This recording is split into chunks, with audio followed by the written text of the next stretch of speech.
Vraiment, tous qui sont Congo central, tout comme Awa, tu remarqué que Moula Oya Lobby et Bouki Makadam. Donc, bah, poids lourd, moyen les Kaizate, bota la érosion, Ndenge et Bouki Awa. Il n'y a pas moyen. C'est très sombre. Ouais, Mister Seattle. Somo Mingi. En tout cas, oh, tout ça, c'est du gosso. Ah, Somo Mingi. Nazolaksa. C'est quoi Tozali? Il est la Miss. Ouais, président. Omoni Nini, Nanzela. En tout cas, érosion et salamiawa avant Kasangulu. Dozoyoka, Nzela et Toboki, banana botama. Nzela et Toboki. Vraiment, tala. Botala ka parti et Tikali Amouké. Donc, Nzambe Pena, donc, Pesabiso. Pesabiso chance. Vraiment, c'est la solution. Donc, tout ça, Congo n'a pas bon délit. Bisomoko mo été. Botala Nzela, avant Kasangulu, Nzela et Toboki. Avant Kasangulu, Nzela et Toboki. Ezalité, béton. Donc, Nzela Penza et Koufik Makasi. Tu éviter ce que tu salis mokili nini. Alors, ba poids lourd moyen les kezate po eko buka eko kabula Nzela en deux. Bato bazo le kana makolo. Onzela, ouais. Onzela et Toboki. Ikamako kama bandeko. Nzela et Toboki. Mbala liboso na mona. Nzela et Toboki. Donc, poids lourd c'est les qui a les sous. Nzela eko bukana. Eza pasi mingi. Eza pasi. Bato bango tala bato. Ebele ya bato nyoso tu. Tozo bate sort na biso. Ezali nini.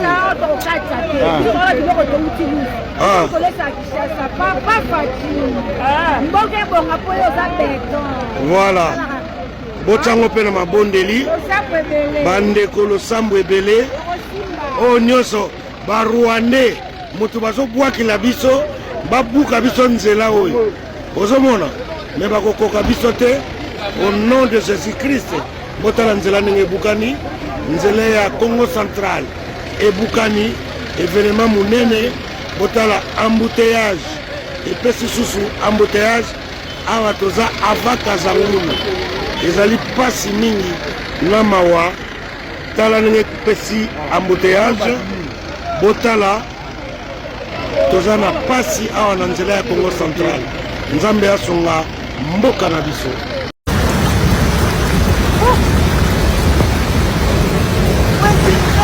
Kasangulu coupé en deux. Regardez.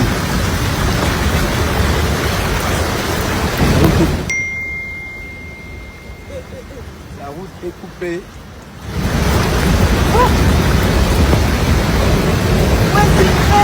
Kasangulu coupé en deux. Que d'ici la fin de mon mandat, vous allez voir un Congo nouveau, un Congo fort, un Congo puissant et prospère, un Congo qui va parler de l'Afrique à travers le monde entier. Et je vous promets de faire du Congo l'Allemagne de l'Afrique.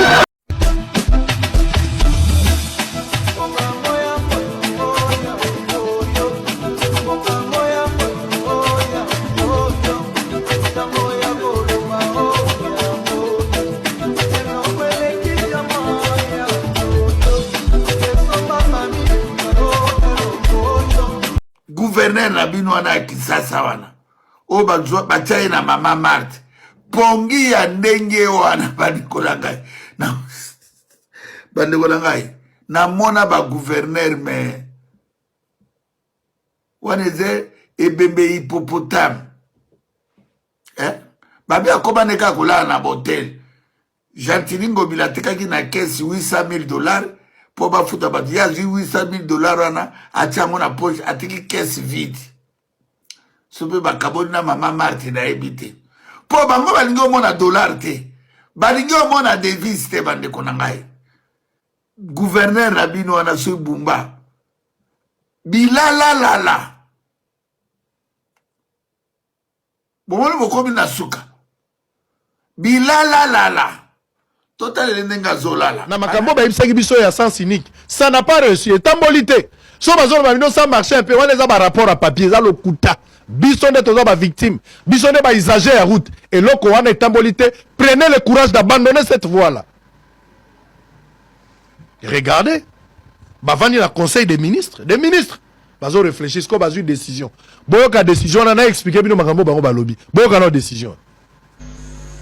S'agissant des embouteillages, le gouverneur de la ville de Kinshasa a été instruit d'envisager comment procéder dans les prochains jours à la vérification des contrôles techniques, assurance, plaques d'immatriculation, avec comme conséquence que ces contrôles réduiront le nombre de véhicules en circulation et par ricochet influencera les embouteillages.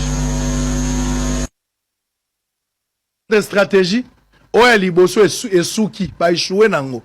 Mais bazangi courage ya kwa kolobino que stratégie tozwaki ya basasi ni qu'on a échoué. Ils ont manqué juste du courage et de l'honnêteté intellectuelle. Maintenant ils changent de forme.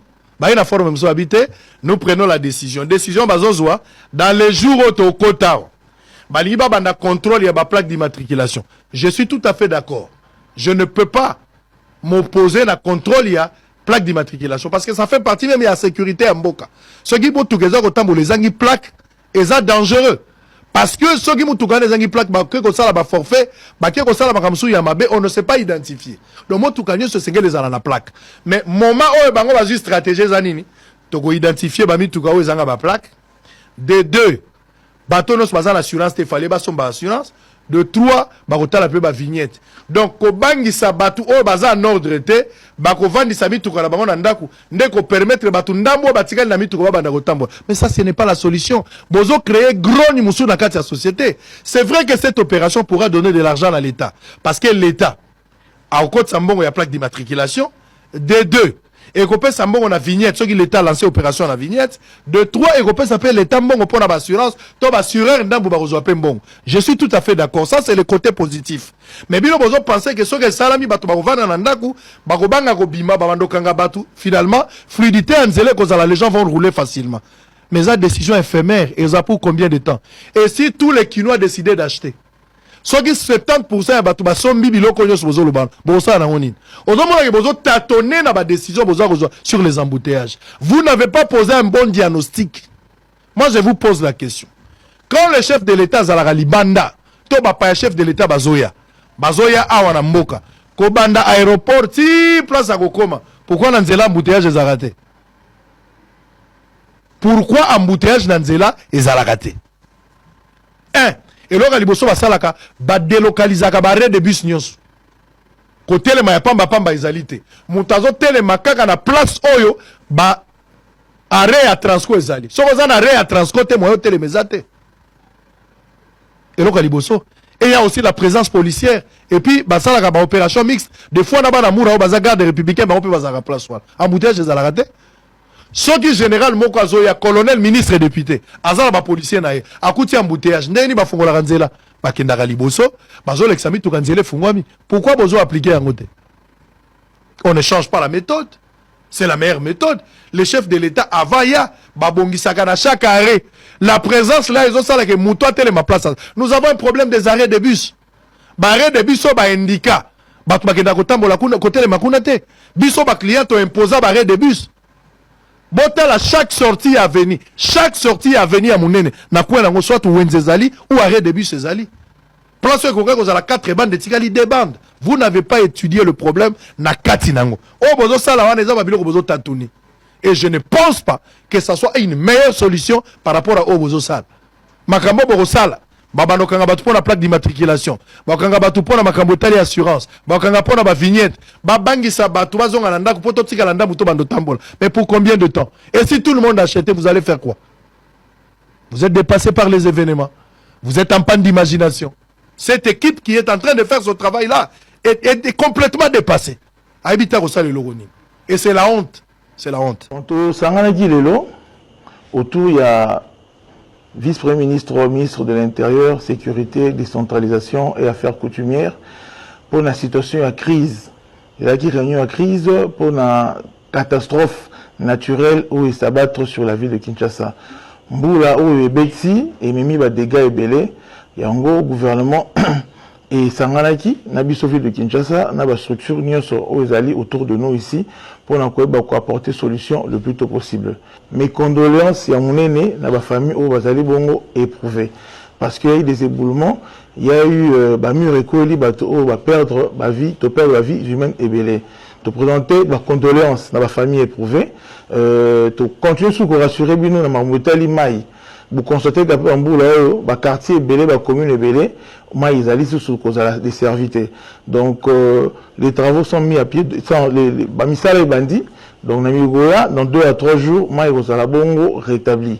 Donc Bozala Yarokita, gouvernement république et Zali Pembe Nabino, situation un peu érosion. Alors, gouvernement à mettre des moyens considérables pour que l'érosion à la maîtriser, banda consus et qu'il était une paix à la bongo coupé. Mais également, dans cet ordre d'idée aussi, en termes de prévention, il y a la gestion de la catastrophe. Misa peut dire que ça, ma pour un ouvrage établi des certes électricité, kokabola mai, kokabola courant, et à la bongo emporté dans la catastrophe, tout va bon continuer dans la courant. Donc, tu reçois un appel ici, na ba kinois. Ba ye ba bongo na kolanda norme esika nyonso ezali esika ya kotonga te ba espace oyo baza non édifiant oyo kotonga te bo ba observer en haut. Le fait que vous observez norme te tout ça va se retrouver na ba calamité à moindre catastrophe. Donc na migolo goya bo bongo sur la disposition na bino ya ko libérer l'espace non édifiant dit pour de cohésion na problème monter parce que l'état tout à l'heure, se préparer pour nous ressourcer bino, il y a la bino pour que, en cas de problème, tous à la bongo, qu'on compte la perte en vie humaine. Donc, il y a comme Mokonzamboka, Félix Antoine Tshisekedi Tshilombo, na Kombo, il y a gouvernement central et au sein de la ville, tout à l'heure, qu'on rassure bino que tous à vos côtés, Missa les alliés à pied d'œuvre pour que la situation se rétablisse normalement. En Botali national numéro 1, nous tenons à vous rassurer que les embouteillages observés pour la menace Anzelana, la situation a été résolue à une bande et déjà je pense que dans les heures qui viennent, circulation aux zones à 2 bandes et même les poids lourds Roleka, Kinshasa et aux Alabongo disposés d'un problème d'approvisionnement. Et aussi, vous allez rassurer dans vos travaux, vous allez déjà mis à pied d'œuvre. Et aussi, on vous rassure que grands travaux, il y a le courage de vous observer dans la ville pour maîtriser vos problématiques, il y a inondation.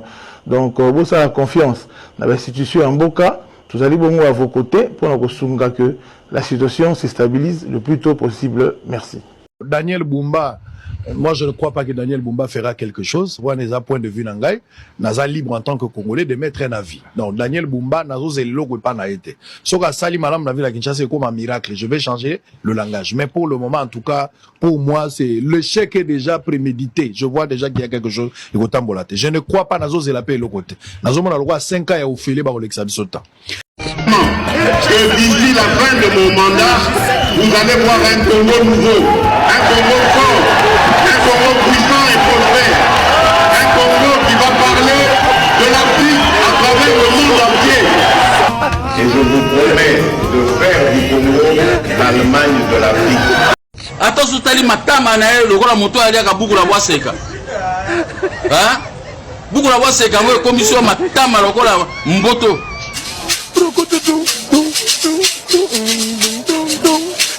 Eba ye kotona na kini bateki biteka teka baboti boti na tembe batondisi Kinshasa Kinshasa komi mulunge eba lu baluba. Et ça va péter. Péter. Vous allez fuir. Vous attendez. Kabila va réagir. Quand il y a Katumbi va réagir. Quand il y a Fayulu va réagir. L'IPESA la combi. Nzele zap. Avion yewapi.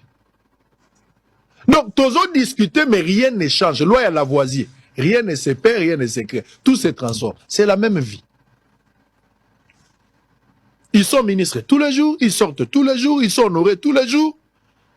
Ils sont reconduits dans tous les gouvernements, mais rien ne change. Mais dans papier Zaka, mais normalement, regardez par exemple ça, papier numéro 4.